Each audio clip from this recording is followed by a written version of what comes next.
Voilà, je souhaite relever ma joie de traiter de ce thème. On m'a proposé de parler de la... Il n'y a pas de qualité sans mesure. Je suis assez persuadé que c'est le cas. En tout cas, il n'y a pas de gestion de la qualité sans mesure. Mon nom est Anthony Steens. Je partage mon temps entre conduire un programme de sécurité des patients pour la Fédération des hôpitaux vaudois et de l'enseignement à l'université de Lyon 3 en France. La Fédération des hôpitaux vaudois, c'est en Suisse. J'aimerais commencer par reconnaître que plusieurs dias que je vais vous présenter sont l'œuvre d'un travail d'équipe et reconnaître le travail de ma collègue Isabella Mertz à la Fédération des hôpitaux vaudois. Et j'ai donc choisi de prendre un aspect de ce thème, pas de qualité sans mesure, qui est celui des indicateurs qu'on est amené à créer soi-même pour suivre la mise en place d'un projet d'amélioration qu'on a conçu dans une institution. Donc je me distingue ici des indicateurs nationaux ou régionaux qui nous sont parfois imposés et qu'on a l'obligation de suivre. Ici, j'aimerais vous présenter un exemple et réfléchir ensemble à comment mettre sur pied soi-même des indicateurs pour suivre un projet d'amélioration. Il y a donc tout un certain nombre de types d'indicateurs qui peuvent être utilisés. Ce qui est important de se rendre compte, c'est du phénomène qu'on a tous tendance à surestimer la qualité de nos propres prestations. J'aime bien utiliser cette image-ci pour évoquer ce qui se passe dans l'esprit des professionnels de santé. Et je vais vous donner un exemple pour ceci. Ce qui est donc important de comprendre, c'est qu'il faut pouvoir confronter les professionnels à ce que sont réellement leurs pratiques, au-delà de la perception qu'ils ont eux-mêmes. Et j'aimerais vous prendre l'exemple nous avons réalisé dans le cadre de la Fédération des hôpitaux vaudois. Vous allez peut-être être surpris, nous avons évalué les pratiques d'hygiène des mains. Alors la Suisse passe pour être le pays de la propreté. Il n'empêche qu'il nous est arrivé le même type de choses que vous voyez à l'écran en ce moment. Nous surestimons notre capacité à délivrer de façon fiable cette hygiène des mains. Avant de lancer un projet, il y a 3 ans, nous avons donc fait une mesure de baseline. La baseline, c'est ce qui se passe avant qu'on intervienne dans l'amélioration. Et nous avons demandé aux professionnels, je crois que j'ai sauté un dia. Comment est-ce que je reviens en arrière la page précédente. Il y a un dia qui n'apparaît pas. Peu importe, je vais faire sans ce dia. Nous avons demandé aux professionnels de santé quelle était leur perception de leur taux d'observance d'hygiène des mains, eux-mêmes. Réponse 85%. Nous pensons que 85% des fois que nous devrions faire l'hygiène des mains, nous la faisons vraiment. Dans le même questionnaire un peu plus loin, nous leur demandions « Et vos collègues autour de vous ?» Réponse « Mes collègues, 75%. » Ça devrait être le même chiffre. Et un peu plus tard, nous envoyons des observateurs pour mesurer l'observance de l'hygiène des mains. Réponse des observateurs factuelle, 61% d'observance de l'hygiène des mains. Et ça, c'est un constat très important dans un projet comme cela. Parce que si le directeur général de votre institution comprend ce message-là, ça veut dire beaucoup de choses pour lui. Ça veut dire qu'on n'a pas des gens de mauvaise foi, de mauvaise volonté, qui ne font pas par négligence, etc. Ils ont l'impression qu'ils font juste, mais en fait, ils ne font pas juste. Donc il faudra commencer par de la formation, commencer par de la mesure et de la restitution, surtout aux professionnels, de ces indicateurs pour les responsabiliser. Et en général, quand on responsabilise les professionnels, on a affaire à des gens à une haute éthique et qui volontiers vont entrer dans ce processus. Souvenons-nous qu'en matière de mesure, il y a des indicateurs qui mesurent la structure, des indicateurs qui mesurent le processus et des indicateurs qui mesurent l'outcome. C'est le modèle que nous a laissé Donna Bedian. Donc la structure, c'est l'organisation, c'est les locaux, c'est le matériel, les personnes. Le processus, c'est ce que nous faisons, ce qui est réalisé, c'est notre capacité à translater des bonnes pratiques révélées par la littérature dans la pratique de tous les jours, au lit du malade. Et l'outcome, eh bien, c'est dans quelle mesure le résultat de santé pour le patient se modifie. La structure impacte le processus, elle impacte aussi l'outcome, et le processus impacte l'outcome. Voilà, je vais m'en tenir là pour la partie d'introduction, la partie théorique. J'aimerais vous entrer dans une partie très pratique et vous montrer comment, en utilisant ceci, nous avons en ce moment monté un projet d'amélioration au sein de la Fédération des hôpitaux vaudois. Et j'aimerais prendre cette étude de cas qui est le montage d'un collectif de travail. Un collectif de travail, c'est 6 établissements qui travaillent ensemble, en simultané, dans une sorte d'organisation, d'apprentissage organisationnel entre ces 6 établissements. Et le projet concerne la prévention des escarres. Voici l'objectif que nous nous sommes fixés en termes de prévention des escarres. Il s'agit de réduire de 50% la survenue des escarres nosocomiales au sein des établissements participants en 18 mois, donc d'ici au 30 septembre 2018, puis de maintenir ou de continuer d'améliorer de façon pérenne les résultats obtenus, c'est-à-dire que le soufflet ne retombe pas en termes des résultats. Voilà l'objectif que nous nous sommes fixés. Nous avons une mesure de baseline et nous sommes à environ 6% des patients qui sont atteints, qui acquièrent une escarre nosocomiale dans nos hôpitaux, et donc nous visons à passer à 3% en l'espace de 18 mois. La première chose que nous avons élaborée, c'est notre théorie. Vous avez ici ce que nous appelons un diagramme des déterminants. Tout à gauche, vous avez l'effet souhaité, réduire de 50% la survenue des escarres nosocomiales. La colonne suivante, c'est ce que nous appelons les déterminants de premier niveau. Ça consiste à dire quels sont les principaux axes d'amélioration dont nous pensons qu'ils auront un impact sur cette réduction des escarres nosocomiales. Et les déterminants de niveau 2, c'est en quelque sorte notre plan d'action. Un petit peu petit ici pour pouvoir le lire, mais vous voyez qu'avec ça, nous avons décliné notre théorie de comment nous pensons que cet effet de réduction va pouvoir se produire et sur quoi nous devons agir. Alors, ça c'est très résumé notre plan d'action. Maintenant, ce qui m'intéresse de voir avec vous, parce que notre titre, c'est pas de qualité sans mesure, c'est comment est-ce qu'on met en place une stratégie de mesure pour voir que ce que nous voulons qu'il se passe vraiment. Comment est-ce qu'on va évaluer l'atteinte de notre objectif et comment est-ce qu'on va évaluer que dans notre programme, nous faisons vraiment ce que nous disons que nous voulons faire. Alors, première chose, il y a la temporalité du plan de mesure. Cette temporalité, elle est en 3 phases. Avant le projet, c'est une mesure de baseline. Le but de cette mesure de baseline, c'est, et plusieurs intervenants ce matin ont parlé de l'importance, d'avoir un bilan initial, de savoir où on en est pour faire nos priorisations, etc. Donc c'est connaître notre performance avant toute intervention d'amélioration. C'est le but du baseline. Et il ne s'agit surtout pas de commencer à améliorer trop avant, il ne faut pas enlever ce qu'on fait déjà, et pas introduire de mesures nouvelles, parce que ça va polluer cette mesure de baseline. Ensuite, il y a la mise en place du projet, et pendant le projet, notre objectif va être de suivre l'évolution. Au fur et à mesure de la mise en œuvre du plan d'action que je viens de vous montrer sur le diapo précédent, qu'est-ce qui bouge en matière d'outcome et qu'est-ce qui bouge en matière d'indicateurs de processus qui montrent si on met vraiment en œuvre ce qu'on a pensé faire. Et puis l'objectif principal post-projet, c'est l'évaluation de la pérennisation. Je peux vous assurer que conduisant de nombreux projets d'amélioration de la qualité ou de la sécurité, le plus difficile n'est pas d'obtenir une amélioration. Le plus difficile, c'est de la maintenir dans la durée. C'est la pérennisation qui est le vrai challenge.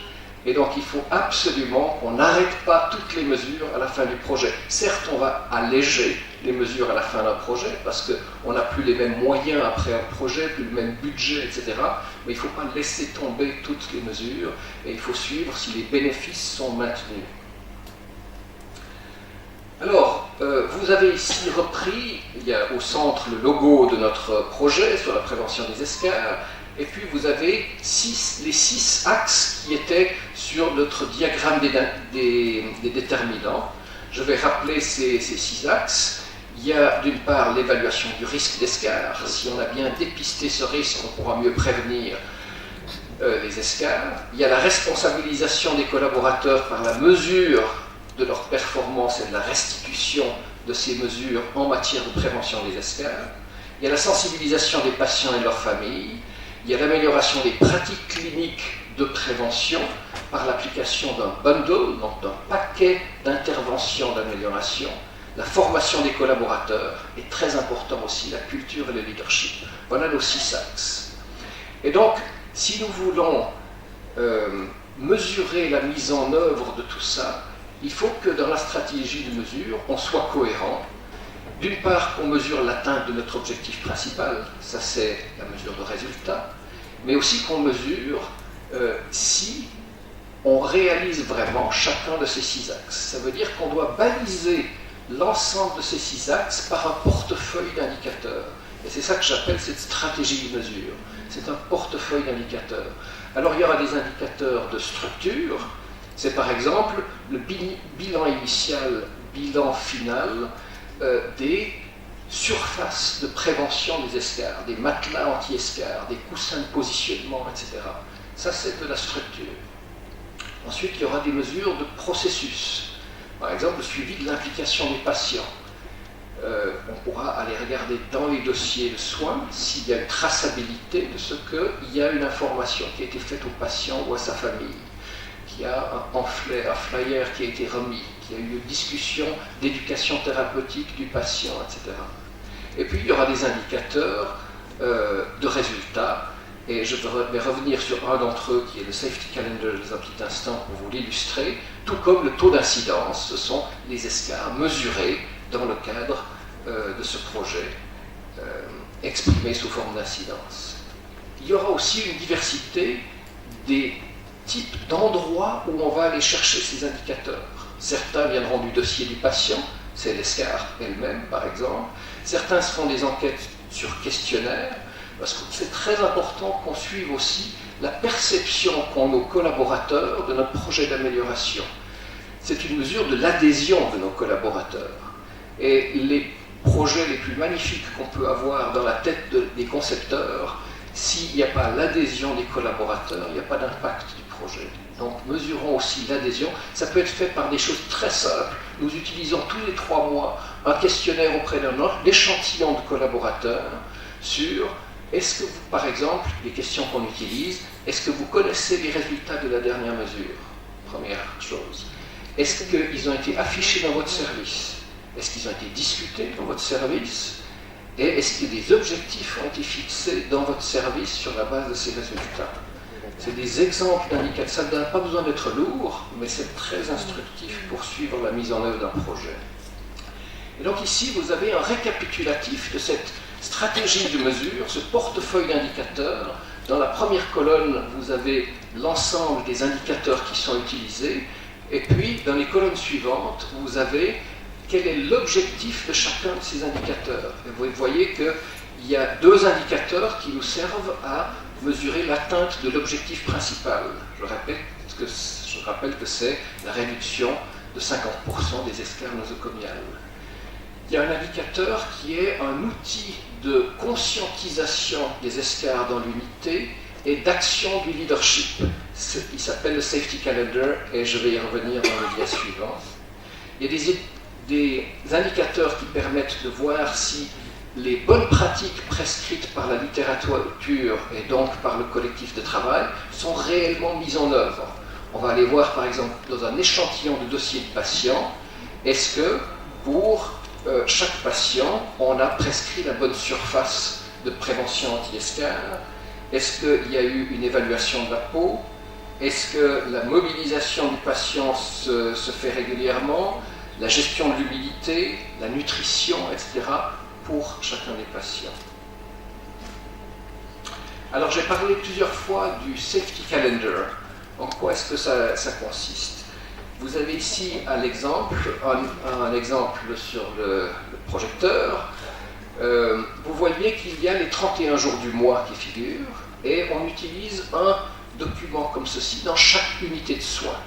Chaque jour, on demande à l'équipe de soins de colorier en vert la case de la journée s'il n'y a pas eu d'escar nosocomial dans l'unité. On demande de colorier en bleu s'il y a eu une escarre, mais qui était déjà présente à l'arrivée du patient dans l'unité, et en rouge s'il y a une nouvelle escarre nosocomiale dans l'unité. Puis vous avez en dessous des petites cases qui permettent de cocher le nombre de patients avec des escarres de catégorie 1 ou de catégorie 2 à 4 présentes dans l'unité. Ce qui nous fait d'une part une collecte d'incidence des escarres, mais vous me direz la collecte d'incidence, on pourrait la faire au travers du dossier du patient. Le problème du dossier du patient, c'est qu'il n'y a pas de visibilité. Là, il y a une visibilité, et le tableau qui devient rouge, c'est une alerte immédiate en temps réel, d'une part pour les collaborateurs de l'unité, pour enclencher une discussion, et d'autre part pour les cadres. Quand la directrice des soins ou le directeur des soins vient dans l'unité, c'est une façon d'accrocher la discussion avec l'équipe sur la base de plusieurs jours en rouge, en disant à l'équipe, nous relevons qu'il y a un certain nombre d'escarres nosocomiales à ce moment, qu'est-ce que vous en pensez? Qu'est-ce qu'on pourrait faire mieux collectivement? Comment est-ce que la direction pourrait vous soutenir pour avoir moins d'escarres? Qu'est-ce que vous pourriez faire pour qu'on ait moins d'escarres? Comment est-ce qu'on peut revoir nos processus, etc. Quels objectifs est-ce qu'on peut se fixer? Et ça, c'est une accroche extrêmement importante pour faire évoluer ceci. Donc c'est à la fois un outil de mesure, mais c'est un outil de restitution en temps réel et de conscientisation, et un outil de lien avec le leadership. Je prends un deuxième exemple pour vous montrer quelques indicateurs. Ça, c'est sur un deuxième collectif de la Fédération des hôpitaux vaudois, qui cette fois concerne la prévention des événements indésirables médicamenteux. Dans ce collectif, nous avions un but, réduire de 20% les événements indésirables liés aux médicaments en 18 mois dans 10 établissements qui ont participé au collectif. Nous avions 3 thèmes, l'identification des patients, les médicaments au risque et la préparation des médicaments dans l'unité de soins, avec une organisation propre à chaque hôpital, un comité de pilotage, une équipe de projet, une équipe de mesure et une organisation transversale du collectif pour les 10 établissements. Et je vous ai mis ça s'appelle un Improvement Package, le paquet d'amélioration, les 13 interventions d'amélioration que nous avons utilisées. Je ne vais pas entrer dans le détail, je vais zoomer sur une ou deux pour vous montrer de nouveau la stratégie de mesure. Exemple très concret, la préparation des médicaments dans l'unité de soins est tributaire, par exemple, de la lumière dans la surface de travail, sur la surface de travail où on prépare les médicaments dans l'unité de soins. Nous avons fait une revue de littérature et remarqué qu'il faudrait qu'il y ait entre 500 lux et 1000 lux sur la surface de travail où on prépare les médicaments. Et nous nous sommes attelés à mesurer quelle est notre intensité lumineuse à l'endroit voulu. Vous avez ici la mesure de toutes les unités de soins où nous avons fait les relevés, classées simplement par ordre décroissant.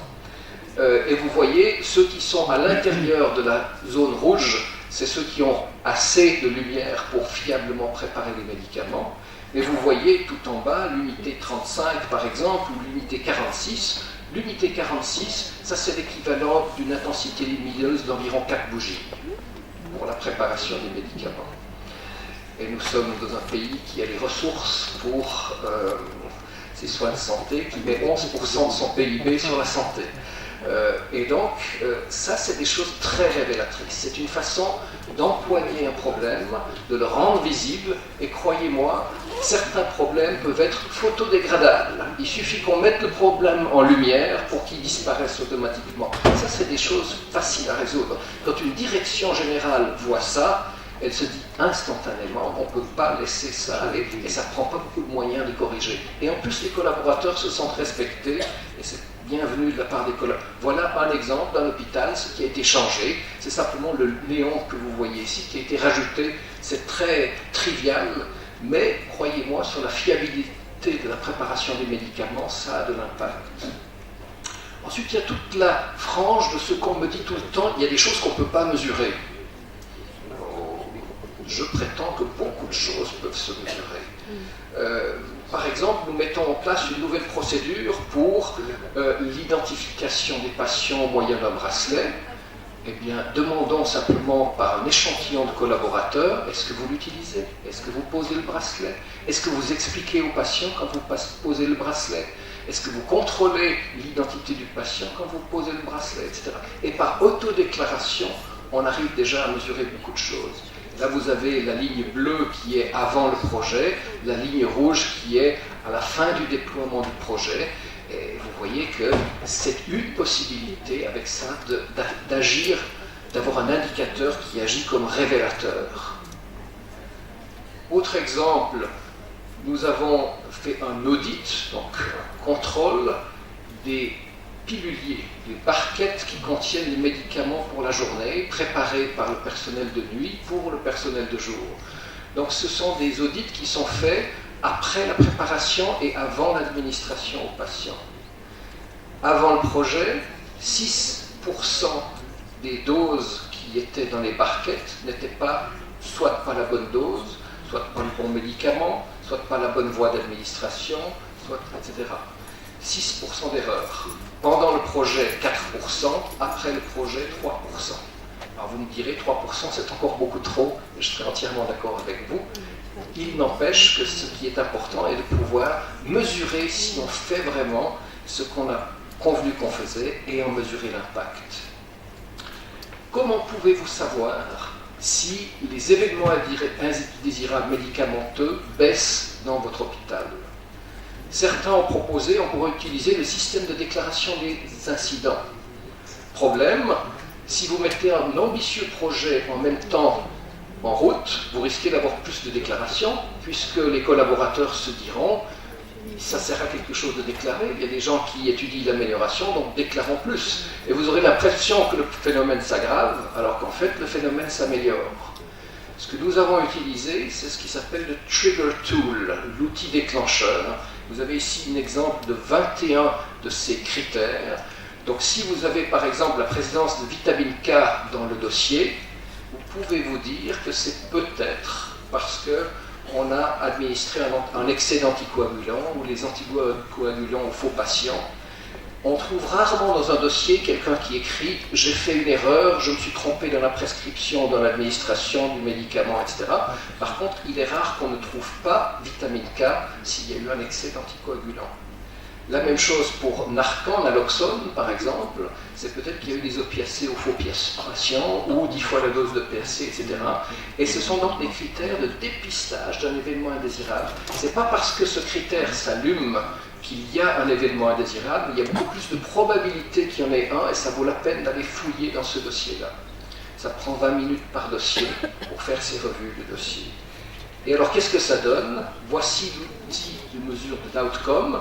C'est un graphique de contrôle qui mesure avec 20 dossiers tirés au hasard dans chaque établissement chaque mois. Ça, c'est l'agrégation pour l'ensemble du collectif de ce tirage de dossiers. Et vous voyez que environ, en moyenne, 17% des dossiers de patients contenaient un événement indésirable médicamenteux avant le projet, 12% pendant le projet et 7% à la fin du projet. J'espère avec ceci avoir pu vous convaincre que beaucoup de choses peuvent être mesurées et qu'on peut construire à la carte une stratégie de mesure pour baliser un projet d'amélioration qu'on a dans un établissement. Mon dia de conclusion contient quelques messages clés dont j'aimerais vous convaincre. La première, c'est que des écarts importants existent souvent entre une bonne pratique démontrée par la recherche et son application au quotidien. C'est l'image du chat qui se regarde dans le miroir et qui voit un lion. Souvent, l'écart est assez important. En Suisse, vous voyez que, alors que Semmelweis a démontré en 1850 que l'hygiène des mains est evidence-based, 150 ans après, nous sommes à 61% d'observance de l'hygiène des mains à la mesure de baseline. Ensuite, pour améliorer des pratiques de ce type-là, il faut des stratégies d'amélioration multimodales.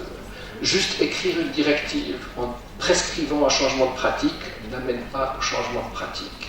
Il faut agir sur la responsabilisation, sur la mesure, sur le leadership, sur des rappels, des incitatifs, sur des agents de changement, etc. Il faut être multimodal. Et pour ça, il faut un portefeuille d'indicateurs qui inclut des indicateurs de structure, de processus et d'outcome, de perception également, pour baliser ce multimodal. Ensuite, il faut un processus fiable de restitution des indicateurs dans les unités de soins. Se contenter de mesurer ne génère aucun changement de comportement. Il faut confronter les collaborateurs avec les informations qui les concernent. Les confronter comme le chat qui se regarde dans un miroir. Ah tiens, je pensais avoir 85% d'observance d'hygiène des mains, je n'ai que 61%. Et ça, c'est responsabilisant parce que la plupart du temps, on a affaire à des gens qui ont une éthique professionnelle élevée et qui veulent améliorer leur pratique. Il faut donc restituer dans les unités, il ne suffit pas d'afficher. Il faut que ce soit discuté dans un colloque. Il faut qu'on métabolise ces chiffres qui nous arrivent, qu'on puisse les commenter. Il faut qu'il y ait un processus de définition d'objectifs locaux qui soit fixé avec le leader de proximité. Il faut mesurer et restituer la mesure. Pourquoi? Parce que c'est respecter et responsabiliser les équipes. Je pars de l'idée que ce n'est pas respectueux de collecter des chiffres dans le dos des équipes sans leur restituer ces chiffres-là. Ces chiffres les concernent, ce sont leurs chiffres, il faut qu'ils les reçoivent et c'est ça qui va agir sur leur motivation à changer. Et c'est très important que chaque fois qu'on a un objectif clé, on ait un indicateur et qu'on ne fixe pas des objectifs qui ne sont pas évalués par la suite. Merci pour votre attention.